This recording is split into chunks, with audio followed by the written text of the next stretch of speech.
Hoy, en Derivada Política, ¿qué nos deja el caso Vicentín? ¿Cómo está jugando el campo? ¿Por qué resurgió el fantasma de la 125? Repasamos la actuación histórica de un sector que incidió, y mucho, en la política argentina.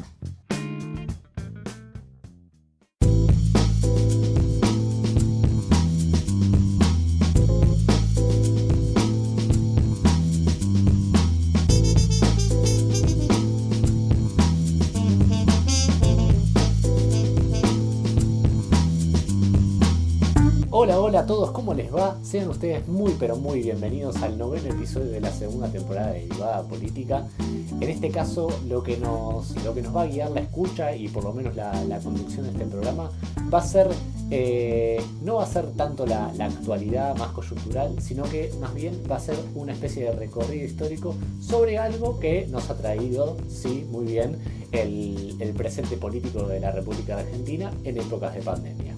Concretamente lo que estamos hablando es de cómo ha sido la relación o el peso político que ha tenido el campo como actor político a lo largo de los años, producto, ¿no?, de lo que ha pasado con el caso de Vicentín, las resignificaciones que ha tenido la empresa Vicentín dentro de la ciudadanía, este sentido de patria, de me están expropiando algo, esta mezcla con el comunismo del que tanto se ha hablado. Bueno, un poco lo que vamos a ver es, vamos a recorrer en gran parte históricamente cómo ha sido la relación del gobierno y de los estados con el sector agrario como sector político y además obviamente como sector económico, y a la misma vez vamos a tratar de explicar un poco el sentido que subyace detrás de todo esto y además meternos ya un poco más en la arena política, concretamente que han estado vinculados con golpes de Estado, y a la misma vez cómo se ha creado esta idea, ¿no?, de hacer la patria grande y el modelo exportador y muchas cosas que nos han enseñado a lo largo de los años. Bueno, hoy las ponemos en análisis y las ponemos en cuestión, así que sin más preámbulos les doy la bienvenida a mis compañeros, compañeras. ¿Cómo les va? Hola. ¿Qué tal? ¿Cómo andan? ¿Todo bien? Un placer de saludarles como siempre. La frase predilecta del señor uruguayo. Ya la patentó. Bueno, totalmente, patente. Patente. Pero bueno, a modo de introducción, la pregunta que nos hacíamos al principio, antes de empezar a grabar, era un poco por qué abordamos el tema hoy, ¿no? ¿Qué nos hace traer este tema a colación? Y es, bueno, un poco lo que todos hemos visto a lo largo de estas semanas, como el caso de Vicentín, la ciudadanía lo tomó como propio, ¿no?, esta problemática. Sí, totalmente. Lo que hay que resaltar, me parece, antes de empezar el episodio es la fuerte vinculación que ha tenido el sector que conocemos como el campo, que obviamente hablar del campo así a secas es una farsa, entre comillas, porque es algo que genera un efecto ideológico, tanto para los que defenestran al campo como para los que se perciben como el campo, ¿no? El campo es un sector muy heterogéneo, compuesto por pequeños, medianos productores, grandes terratenientes. Uh-huh. Entonces hablar del campo únicamente es, justamente para producir determinado efecto en quien escucha esa expresión. Pero lo que quería resaltar es que el campo, como se dice, ha tenido participación política activa desde el surgimiento de Argentina como una nación, ¿no? Uh-huh. Entonces eso es lo que hoy intentaremos poner bajo la lupa. Y fue un gran artífice de la conformación del Estado Nacional y de la introducción o la inclusión, digamos, de Argentina en un mercado capitalista incipiente, digamos, también, ¿no? O sea, remarquemos la conformación del Estado Nacional también en una consolidación de una nueva etapa del capitalismo, que estaba regida por la División Internacional del Trabajo, ¿no? Recordemos un poco los apuntes de historia que seguramente todos y todas habremos visto en la escuela o en la facultad, en donde los países como nosotros, como el nuestro, tenían que generar materias primas para exportarles a los países industrializados, entiéndase los europeos, ¿no? Entonces el campo vino a motorizar este desarrollo nacional y del capitalismo argentino. Sí, por supuesto esta teoría de David Ricardo lo que decía era que Argentina, como tenía ventaja en todo lo que era el sector agropecuario, tenía que dedicarse a eso, Ujú. así como el resto de los países por ahí tenían una ventaja en producir determinadas manufacturas, se dedicaban a eso, y en el comercio internacional de alguna forma todos los países terminaban beneficiados. Pero bueno, eso es lo que en el primer modelo de país que se instaura en Argentina, justamente Ujú. parte de esa idea, parte de la idea de no producir nada, sino que vender lo que se extrae de la tierra, ¿no? Ujú. Totalmente. Ro. No, decir a todo este análisis que, por supuesto que eso es un mundo ya viejo. O sea, no solamente, o sea, sin contar la pandemia, ya estábamos en un mundo que tenía fuertes tendencias a cerrarse más que abrirse, más que a los comercios y los flujos de comercios como se los propugnaba en ese momento. Entonces, Ujú.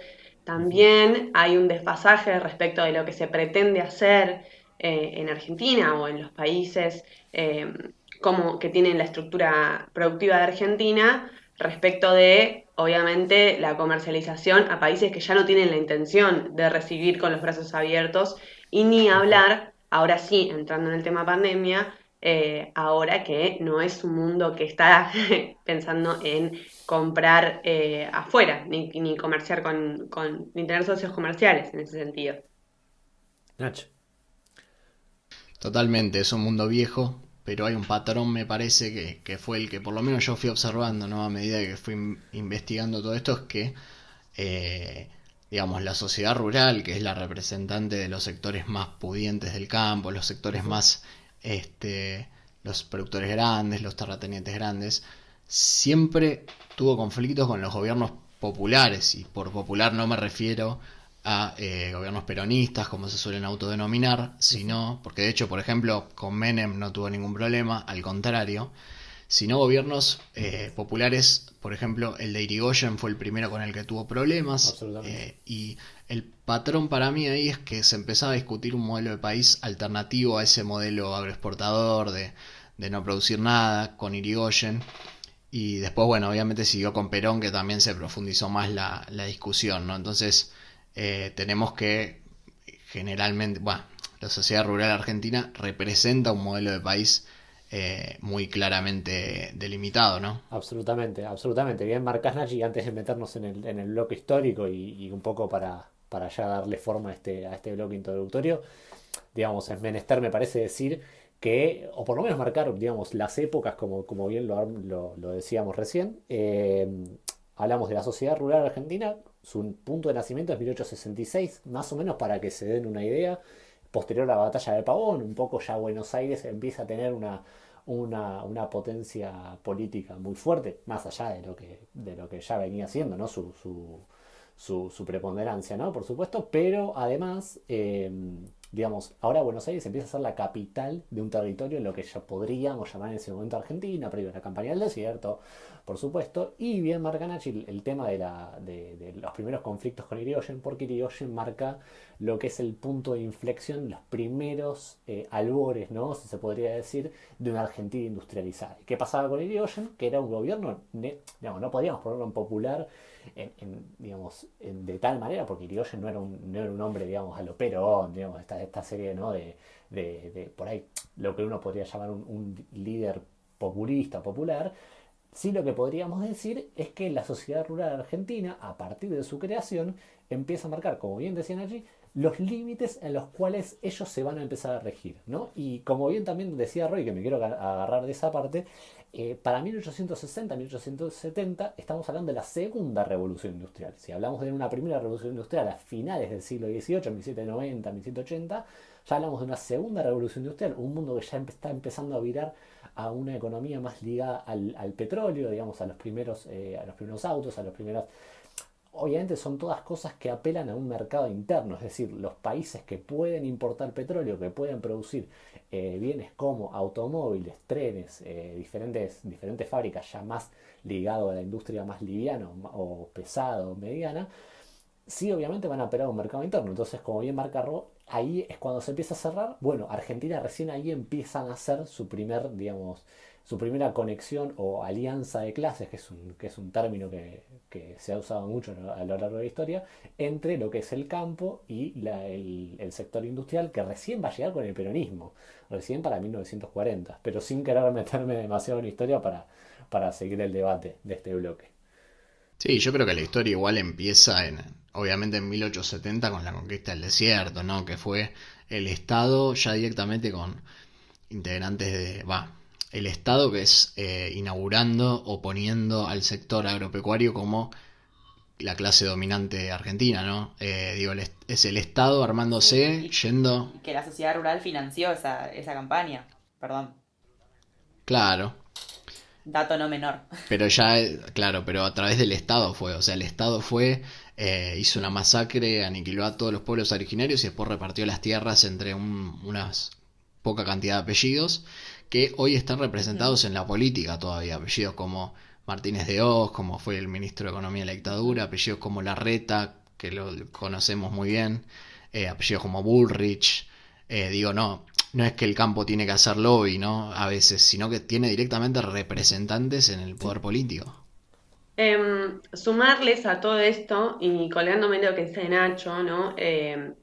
Si bien, a ver, pasemos ya a una cuestión de, o sea, de en qué momento nace, decía Tommy en 1886, pero hay varios intentos, o sea, fue todo un proceso, se viene hablando desde hace muchos años de formar como un sector o una junta que aglutinara estos intereses de los que venimos hablando. Y respecto a esto de que dice Nacho de la representación en el Estado que tienen directa, por ejemplo, uno de los que primero se acerca o saluda, si se quiere, a esta creación de la sociedad rural argentina en el 66 es Sarmiento, quien va a ser luego presidente en Argentina. Y nombrando a Martínez de Oz, hay que decir que en agosto lo proclaman como el primer presidente, a José Martínez de Oz lo proclaman como el primer presidente de la Sociedad Rural Argentina. Y en eso es importante decir que lo que se forma es una sociedad como de hacendados, pero también se empiezan a abogar la representación de otros sectores, también aglutinados en la idea esta de campo que después nosotros problematizamos, digamos, que hablamos en la introducción, y recontra importante diferenciar lo que decíamos respecto de la mal llamada campaña del desierto que sucedió en Argentina, que luego se reparten las tierras de forma, si se quiere, casi de favor de amigo y se quedan en manos privadas, porque no es lo que sucedió en otros países, como también, como por ejemplo Estados Unidos, digo, acá la tierra se concentró desde el inicio de la conformación del Estado Nacional. Ujú. Absolutamente, absolutamente. Y ya como, digamos, yéndonos del primer bloque y un poco ya metiéndonos ya directamente en el bloque histórico, podemos decir, por ejemplo, bien marcás Ro, el tema de, bueno, un caso muy paradigmático que de hecho, entre otras cosas, le da nacimiento a la Federación Rural Argentina, eh, es el tema de, bueno, el grito de Alcorta en 1912, presidencia de, perdón, justamente Alcorta, lo dice el nombre, es un poco, ¿no? Como el llamado, ¿no? A empezar a respetar diferentes grupos que no estaban visibilizados o que justamente sufrían las grandísimas injusticias de estar bajo patrones de casi esclavitud. Entonces son los pequeños productores, son los trabajadores del campo que se empiezan a rebelar en contra de lo que es, digamos, el, el productor gigante o el terrateniente, ¿no? Y bueno, un poco, de hecho, el grito de Alcorta justamente es en una cosecha récord, en un año que era cosecha récord, digamos, lo que percibían esos pequeños agricultores, esos pequeños productores, eran migajas. Entonces dicen, no, mirá, muchachos, nosotros sabemos lo que está pasando en el campo, ¿no? Y entonces ahí, y ya me quiero meter derecho en lo histórico, Pero está bueno ya marcar desde ya, ¿no? Esta especie de escisión, ¿no? De sentidos, de decir, el campo no es, digamos, no es todo nuestro, de hecho no es nada nuestro, te diría, digamos, porque hay 10 familias que controlan casi el 90% de la tierra argentina, y ahí no podemos hablar ni de un sentido mancomunado de que la tierra es nuestra, ni mucho menos. Y ya te doy la palabra a Pame, pero la verdad es que es, digamos, ya desde un principio, como bien lo marcamos, es así. No, bueno, justamente quería hablar esto de cómo si empezamos a calar un poquito más hondo y a rascar un poquito en la superficie de lo que sería el campo, empezamos a ver estas fracturas acerca de, bueno, cuáles son todos los sectores que conforman al campo. Pero otra cosa que también me gusta, que quería resaltar, era también el rol protagónico que tuvo la sociedad rural a lo largo de toda la historia en cuanto también a los modelos de acumulación que iban a regir en nuestro país, ¿no? O sea, si íbamos a orientarnos a la industria, si íbamos a orientarnos a lo agroexportador, e incluso también cómo presionaron, apoyaron y o financiaron modelos de país que uno de sus planes era, por ejemplo, la devaluación, porque no olvidemos que el campo es quien ingresa divisas a nuestro país, entonces obviamente les va a convenir la devaluación de la moneda nacional en pos de aumentar sus ganancias también, ¿no? Entonces vemos acá cómo un sector gana en dólares y a la vez también otro sector que es parte del campo es un peón rural que apenas tal vez le paguen unos centavos por cosecha o unos pesos por cosecha. Bueno, con respecto a esto que dice Pame, ¿no? Que uno podría pensar, bueno, y a mí qué me importa, ¿no? Que ganen más. Bueno, obviamente el campo, al ser productor de alimentos, influye directamente en los productos que nosotros compramos para consumo, ¿no?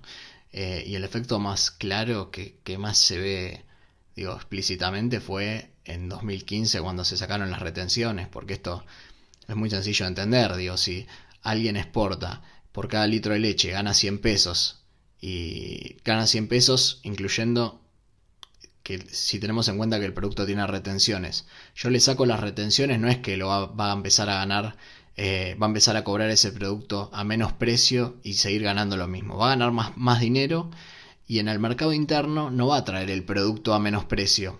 No sé si soy claro, digo, va a decir, bueno, si yo afuera gano 120 ahora, ¿no? Porque no me ponen retenciones, si yo lo vendo a 120 en el exterior y en el mercado interno ¿Por qué no también. lo puedo vender en Argentina? Es que si Claro, ¿por qué no, no lo puedo vender a Argentina al mismo precio? sí, ¿por qué no puedo? No, o sea, lo voy a tener que ganar 120 porque si no, exporto todo y se van a cagar. Sí, quería retomar un poco No. todo esto.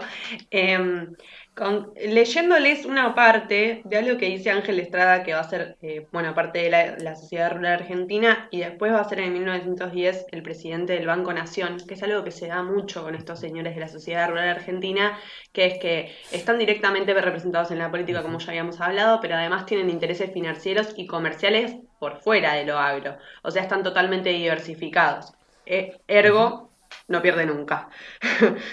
Que era, hagámonos, Están de los dos lados del mostrador. sí, de los 4, de los 6. Claro, va a jugar a la ruleta y le mete todos los dos a color por igual, entonces Sí. Claro. no pierde nunca.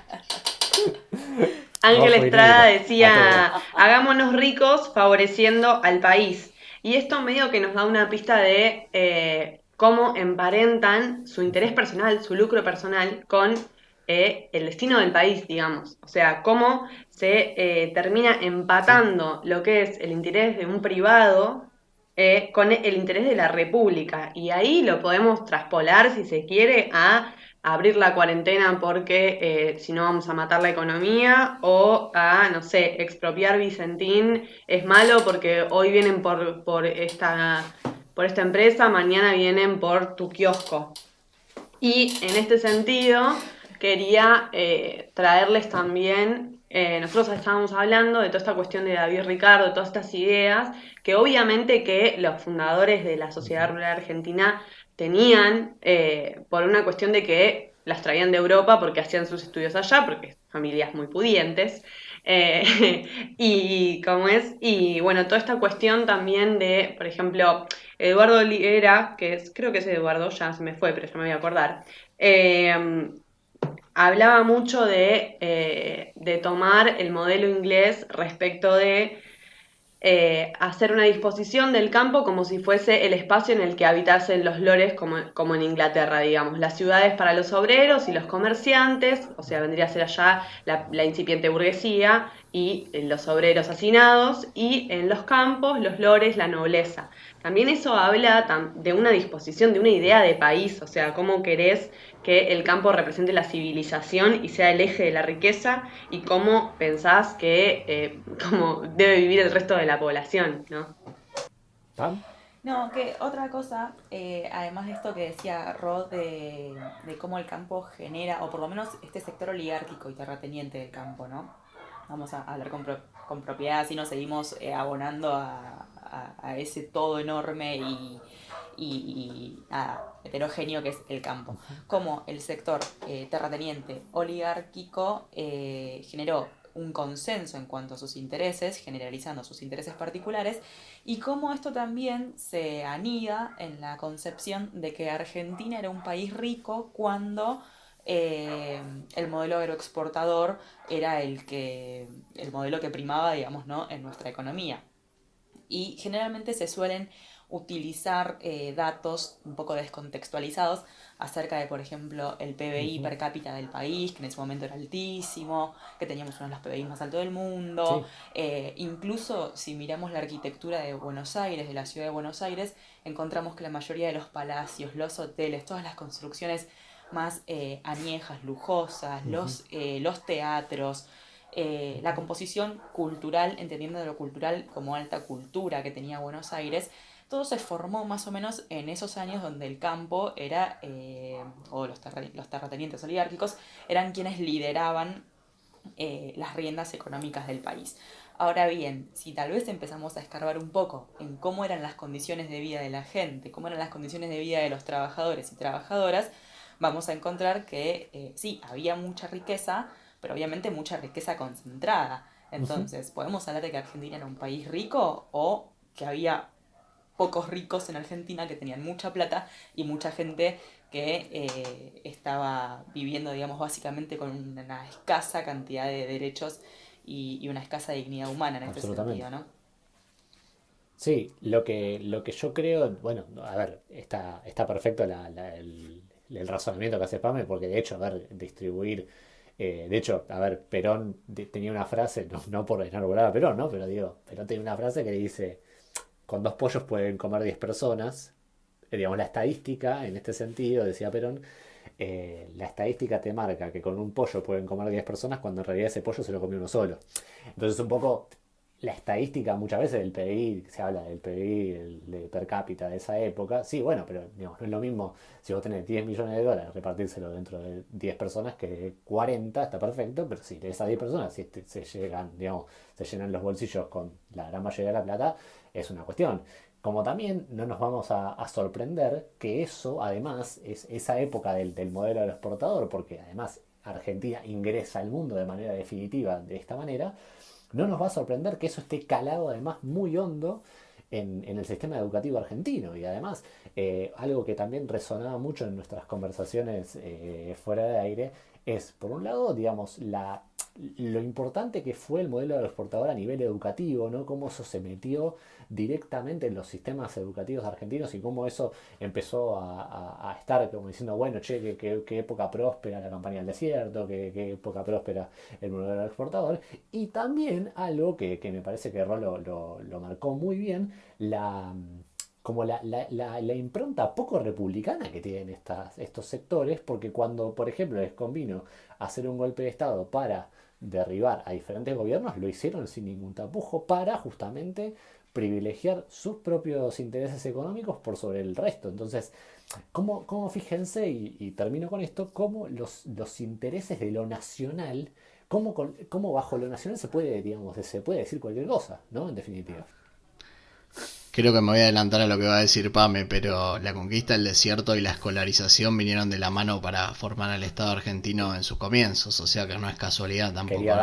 Quería darle el pie, amigo. Era la palabra mágica para que yo empiece a hablar. ¿Cómo? No, igual lo que quería agregar. Bueno, me tocaba a mí.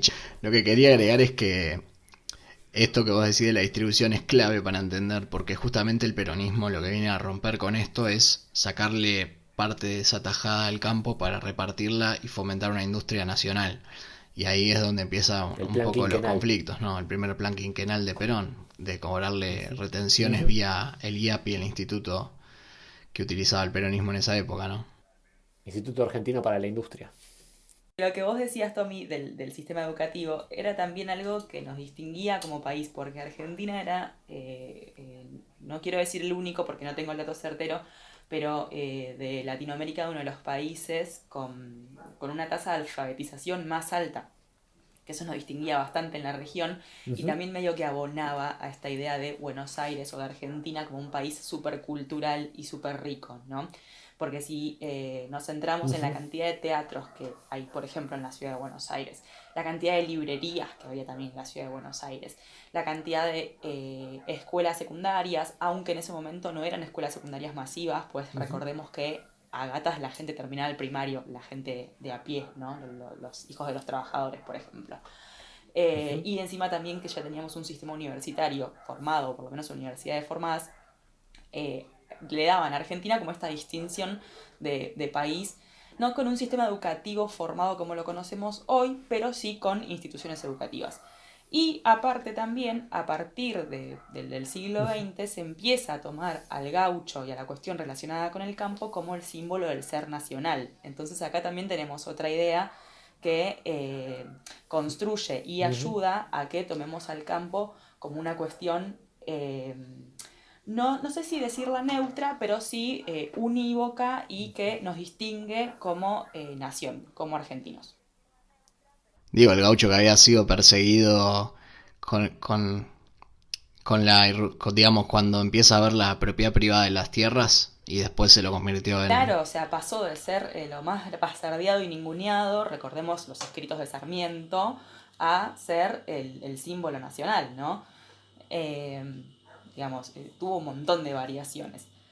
Y lo último que quería decir acerca de lo educacional, de lo educativo, es aportar un contexto a un dato. Esto que hablabas, Tommy, recién del peronismo y lo que hablábamos hoy de, bueno, si Argentina era un país rico o si había riqueza para pocos.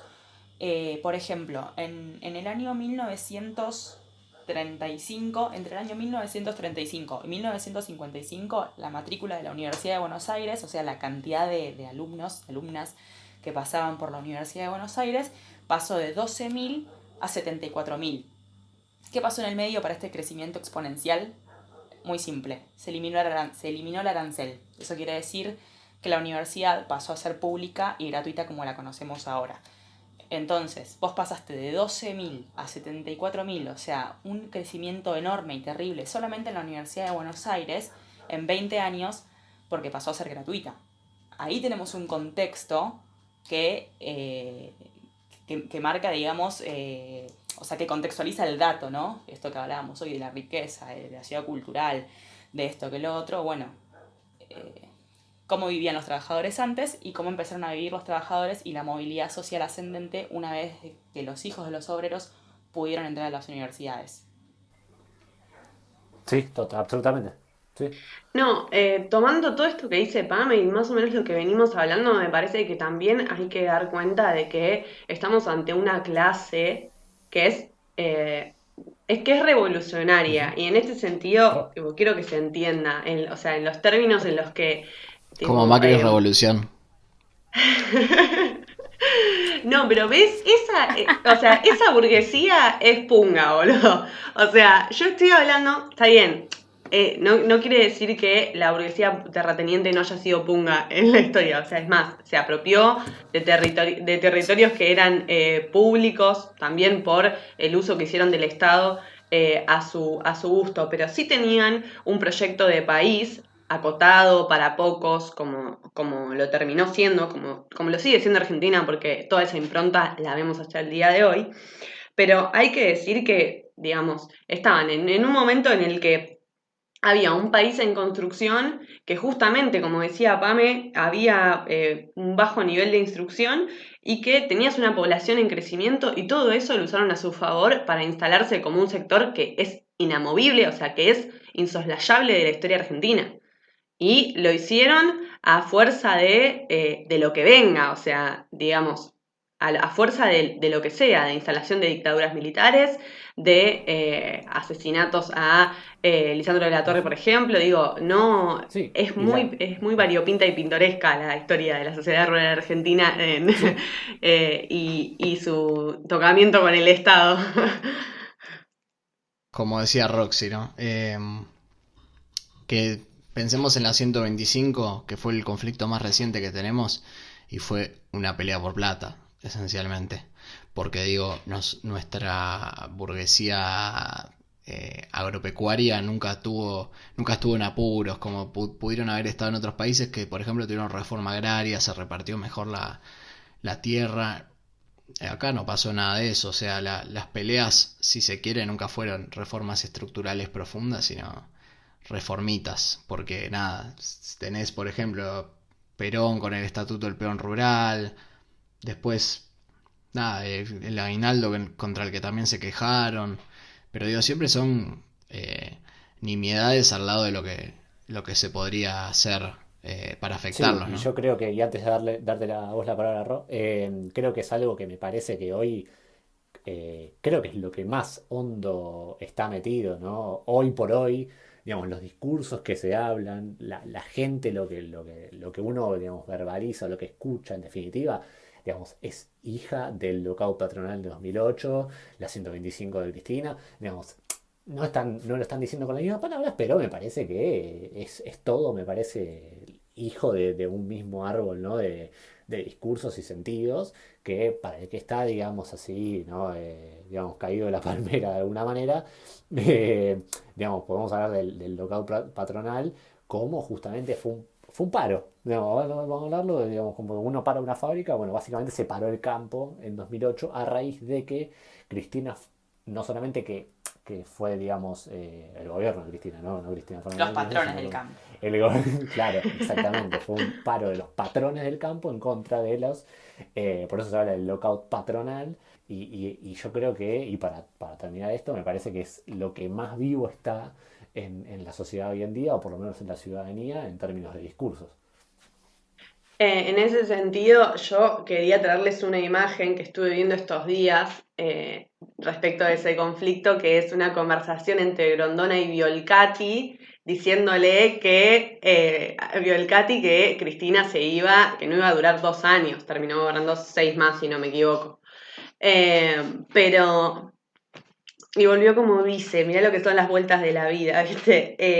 Pero en ese sentido, o sea, a lo que voy con esto, más allá de la chicana fácil a Violcati, es que lo contradictorio, lo paradójico que es que es el mismo sector que se moviliza con las banderas argentinas en pos de la República, es el mismo que dice en televisión que quiere tumbar un presidente democrático, ¿no es? Elegido por el pueblo, y que además logra juntar las voluntades para hacer caer una resolución como la 125. Está bien, No con voto, no voto, no voto con el corazón. Está bien digamos, con la complicidad, si querés, o con el voto no positivo de Cobos, o con un montón de cosas, pero el país no es que se dividió por la 125, sino que esto es un proceso de muchos años, hace mucho tiempo. La grieta no la inventó la Nata, ni la inventó Cristina, ni nadie, pero sí hay que decir que en ese momento se cindió a la mitad, digamos, se desnudó fuerte el interés del campo, por el campo, siempre usándolo genéricamente, por que no se lo toque, digamos. Es un sector que no se puede tocar, digamos. Ujú. Nachi. Sí, creo que en el imaginario colectivo está anclada esta idea de que el campo, si al campo le va bien, nos va bien a todos, porque produce Ujú. alimentos. Y en realidad el campo no hace beneficencia, o sea, si la gente no tiene plata para comprar alimentos, y más si vos le sacás retenciones y dejás liberado todo al mercado, y terminás, digamos, con precios internacionales cuando vas a comprar el súper, eh, digo, no hay bien común ahí. Pero por otro lado, para cerrar un poco, también la pelea para mí no tiene que ser solo por plata. Estamos en un escenario en el que, por ejemplo, Monsanto está reconociendo que sus agrotóxicos generan cáncer en quienes les pega cerca. Y nosotros no estamos discutiendo eso. Estamos discutiendo Vicentín, que nada, es una empresa quebrada, que ni siquiera es el campo directamente. O sea, es una empresa productora de cereales, ¿no? Ujú. Sí, yo con respecto a eso, Nachi, que marcás muy bien, me tomé el trabajo de leer un poquito, no voy a leer porque es un paper de no sé cuántas hojas, pero es una investigación muy interesante de Valeria Hernández y Carla Gras para el CONICET, que hablan un poco de el cambio de modelo productivo, este tema de los transgénicos a partir de la década de los 90. Un poco cuando se abre bastante más la economía con la década de los 90, un sector beneficiado claramente fue el campo, pero es justamente el origen de los primeros transgénicos que no solamente lo que permiten es manipular mucho más el cultivo, te permiten, digamos, no solamente ser más específico en lo que querés conseguir como cultivo, sino también poder cultivarlo a grandísima escala y hacer que un cultivo te rinda mucho más y además hacer rotación de cultivos de manera mucho más eh, satisfactoria. Y además lo que me pareció muchísimo más interesante es cómo siempre por lo menos el sector del campo tiene un origen similar, ¿no? Por lo menos hay rasgos simbólicos muy característicos, marcan estos investigadores, y además tienen una relación simbólica entre tierra, familia y nación, ¿no? Un poco de esta cosa de explotación a partir de una familia muy importante, pero que a la misma vez lo hace bajo intereses nacionales. Entonces, me parece que es una investigación más que interesante para un poco poner en contexto lo que sigue pasando hoy en día y además con esta idea de que, digamos, las tierras hoy en día están siendo mucho más manipuladas. También, Tommy, quería agregar a esto que decís del uso de los transgénicos y su crecimiento en la década del 90, agregar también la expansión de la soja, porque cuando nosotros hablamos de los inicios de la oligarquía terrateniente, del campo, y eso estamos hablando de ganadería, agricultura, pero ahora cambió la cosa. Ahora lo que mueve un poco más la economía del campo, también hablando en un sentido general, es la cuestión de la soja, la cuestión de los pools de siembra y esos grandes, grandes, grandes terrenos usados para cosechar algo que no nos produce alimento a nosotros directamente, digamos, ¿no? No es que nosotros comemos soja. Y en este sentido quería agregar el dato de que entre 1996 y 2006 el crecimiento del cultivo de soja fue del 331%. Esto también va un poco de la mano, eh, nada, de esta cuestión de los transgénicos, ¿no? Y bueno, producir, producir, producir a como de lugar. Respecto de esto, ¿no? Todo el daño ambiental que hacen mientras siguen sembrando soja por todos lados. Pero quería rescatar a esto que dice Pame de los agrotóxicos, como también desde un principio, o sea, es algo que rige directamente ya una cuestión ideológica de la burguesía terrateniente como clase desde sus inicios, es el sentido de que la ciencia debe estar al servicio de la producción en el campo, y eso es realmente vanguardista porque lo lograron hacer y fue un carácter que se le imprimió, o sea, a lo largo de la historia. En ese sentido, decir que tienen claramente una propensión o una mirada, si se quiere, recontra positivista. Aparte, hay una cuestión de racionalidad capitalista que tienen respecto de mejorar y apelar a la ciencia como una forma de mejorar sus ganancias. Digo, todo el constructo de el empresario moderno, del que se hacen eco incluso hoy los empresarios argentinos, parte de esa mirada europeicéntrica, digamos, que sale desde las escuelas europeas, de las escuelas de pensamiento europeas que traían y que fueron llevando a lo largo de la historia, digamos. Entonces, en ese sentido, también marcar que digamos, también a veces se toma al campo como son boludos o esta cuestión de que son o quedaron viejos. Y es cierto, sí, el modelo quedó viejo para el modelo que transitamos hoy, pero fue profundamente vanguardista en su momento en ese sentido, por más de que haya sido, digamos, me sale términos poco solidario, pero no es el término que estoy buscando, sino que, digamos, de clase de gente rica y excluyente para otros sectores. Sí, obvio. Nach, ¿y cerramos? Sí, para cerrar justamente el debate ese del modelo productivo no lo tuvimos, no fue un debate público, se hizo a espaldas del pueblo, digamos, y de por último para resaltar el carácter político del sector agropecuario, como habíamos dicho, conflictos con todos los gobiernos populares, incluyendo los gobiernos radicales, como Alfonsín y Irigoyen, pero después apoyo, complicidad con las dictaduras de todo el siglo XX en Argentina, excepto la del 43, que es la que termina a la postre dando origen al peronismo, ¿no?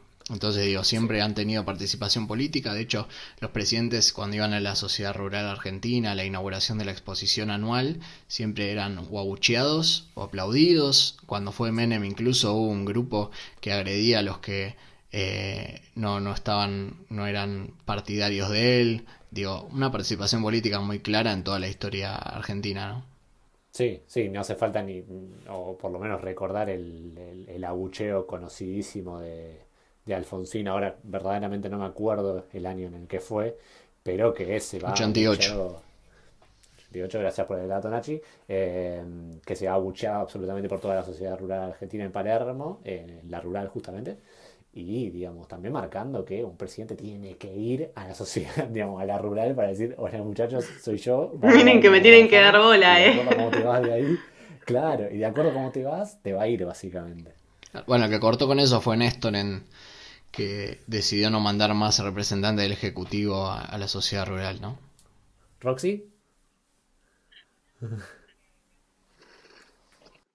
No, nada más que hablar un poco, digo, cerrando con esta cuestión que venimos hablando, creo que está clarísimo que fue toda una construcción lo que se generó, digo, lo que pasó con las marchas a favor de Vicentín también tiene todo un arraigambre en esta cuestión de la República que veníamos hablando y que es claro que si bien, digamos, no se trata explícitamente de el campo que tenemos en la cabeza, sí es una construcción social que tiene mucho que ver con la historia argentina y que tiene mucho que ver con lo que nos enseñan en el colegio y en la escuela y lo que nos enseñan desde chiquitos que creemos que es, digamos, la ilusión de país, la película de país que tenemos en nuestras cabezas. sí, sí, yo creo que como conclusión podemos marcar tres grandes aspectos que marcábamos antes de salir al aire. Un poco la primera es, digamos, que detrás de toda esta idea de república, de país que promueve el campo, siempre esta cosa de el suelo es de todos y nosotros lo producimos para el bien de todos que podamos consumir. Detrás de ese republicanismo y nacionalismo hay intentos muy concretos de interceder en la política democrática, ya sea avalando un golpe de Estado o avalando un presidente democrático. Hay contados ejemplos, ya los dijimos. En segundo lugar, que tiene un anclaje muy poderoso en el tema educativo, que data de la conquista del desierto, que data bueno, de los presidentes de la generación del 30, digamos, un montón de por lo menos de evidencias que hoy tenemos y que no hace falta destacar, y además que son un actor económico y político fundamental en la diaria que te permiten, o que por lo menos a las evidencias nos traemos, ¿no? Un poco, digamos, que un cacerolazo sea, digamos, autoconvocado de alguna manera por la ciudadanía propia en función de no toquen al campo porque es de todos, ¿no? Y digamos, ahí creo que tenés como el producto cerradito de todo esto que venimos hablando hoy. Y no hablamos de la convocatoria de la Nación, otro. Absolutamente. Y que conflictos muy digamos, muy recientes como el lockout patronal y la 125 está más que latente, y que me parece que esos discursos se están hablando hoy en día.